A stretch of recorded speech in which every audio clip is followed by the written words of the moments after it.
আসসালামু আলাইকুম সবাইকে। আমি আজকে আপনাদের জন্য নিয়ে এসেছি মজাদার রসগোল্লা রেসিপি। এই রেসিপি অনুসরণ করে আপনারা বাসায় খুব সহজেই বানিয়ে ফেলতে পারবেন দোকানের মতো পারফেক্ট রসগোল্লা। চলুন তাহলে দেখে নেওয়া যাক কী কী লাগবে। ৩০টি রসগোল্লা বানানোর জন্য যা যা লাগবে: শিরা তৈরির জন্য ২ কাপ পানি, ১ কাপ চিনি, ৩-৪টি এলাচ, পরিমাণ মতো গোলাপ জল, ১ চিমটি পরিমাণ জয়ফল গুঁড়ো। মিষ্টি তৈরির জন্য লাগবে ২ কাপ ছানা, আধা চা চামচ চিনি, ১ চা চামচ আটা এবং ১ চা চামচ সুজি।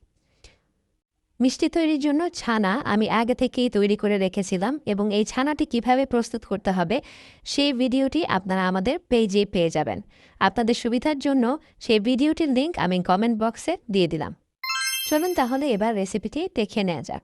শুরুতেই আমরা শিরাটি তৈরি করে নেব। শিরা তৈরির জন্য একটি পাত্রে নিয়ে নেব ২ কাপ পরিমাণ পানি এবং এতে দিয়ে দেব ১ কাপ পরিমাণ চিনি, আর দিয়ে দেব ৪টি এলাচ, অল্প পরিমাণে জয়ফল গুঁড়ো এবং গোলাপ জল। শিরা তৈরি পাত্রটি চুলায় বসিয়ে দিয়ে আমরা এরই মধ্যে মিষ্টিগুলো তৈরি করে নেব। মিষ্টি তৈরির জন্য প্রথমেই ছানার মধ্যে দিয়ে দিতে হবে আধা চা চামচ পরিমাণ চিনি, এরপরে দিয়ে দিতে হবে ১ চা চামচ পরিমাণ আটা,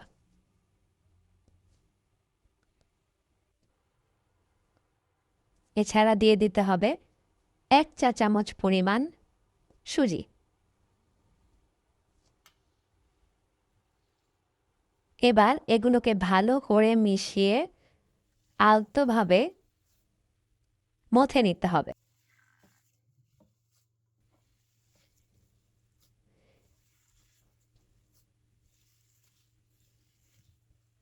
খেয়াল রাখতে হবে খুব বেশি জোরে জোরে ঘষে ঘষে এটাকে করা যাবে না, তাহলে ছানার তেল বের হয়ে ছানাটি শক্ত হয়ে যাবে। আমাদের মিষ্টি তৈরির জন্য ছানাটি হতে হবে সফট এবং মসৃণ। এবার ছোট ছোট লেচি কেটে আমাদেরকে ছানা দিয়ে ছোট ছোট বল তৈরি করে নিতে হবে। এভাবে মসৃণ বল তৈরি করে নিতে হবে রসগোল্লার জন্য, যাতে কোনো ধরনের ফাটল না থাকে।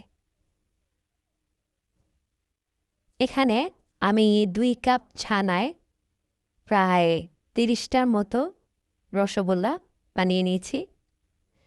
এরই মধ্যে আমাদের শিরাতে জাল উঠে যাচ্ছে। শিরাতে যখন বলক আসা শুরু হয়ে যাবে তখন আমরা একে একে মিষ্টি এই শিরার মধ্যে দিয়ে দেব।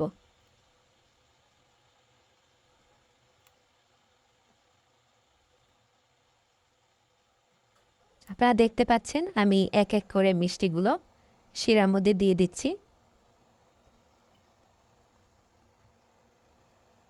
এবার চুলার আঁচটিকে বাড়িয়ে দিয়ে আমরা ঢাকনা দিয়ে রেখে দিব প্রায় ২০ থেকে ২৫ মিনিট। এর মধ্যে মাঝে মধ্যে আপনাকে একটু হাঁড়িটি নাড়িয়ে দিতে হবে, যাতে সে মিষ্টিগুলো নিজেরাই উল্টে পাল্টে যায়। আপনি কোনো চামচ দিয়ে এটাকে করার চেষ্টা করবেন না বা ঢাকনাটা খোলার প্রয়োজন নেই। ঢাকনা বন্ধ অবস্থাতে এভাবে নাড়িয়ে নাড়িয়ে মিষ্টিগুলোকে উল্টে পাল্টে দিতে হবে। ২০ মিনিট পরে আপনারা দেখতে পাচ্ছেন মিষ্টিগুলো ফুলে তাদের প্রায় ডাবল সাইজ হয়ে গিয়েছে।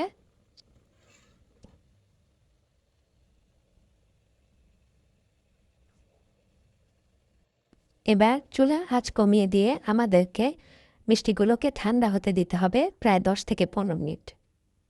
এই তো আমাদের রসগোল্লা রেডি হয়ে গেল। এবার মিষ্টিগুলোকে আপনি চাইলে একটি মাটির পাত্রে সুন্দর করে পরিবেশন করতে পারেন।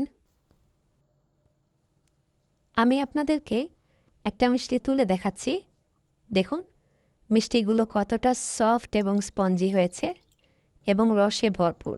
এই রেসিপিটি ফলো করলে আপনারা বাসায় খুব সহজেই বানিয়ে ফেলতে পারবেন পারফেক্ট রসগোল্লা। এরকম আরও রেসিপি পেতে আমাদের পাশেই থাকবেন। ধন্যবাদ।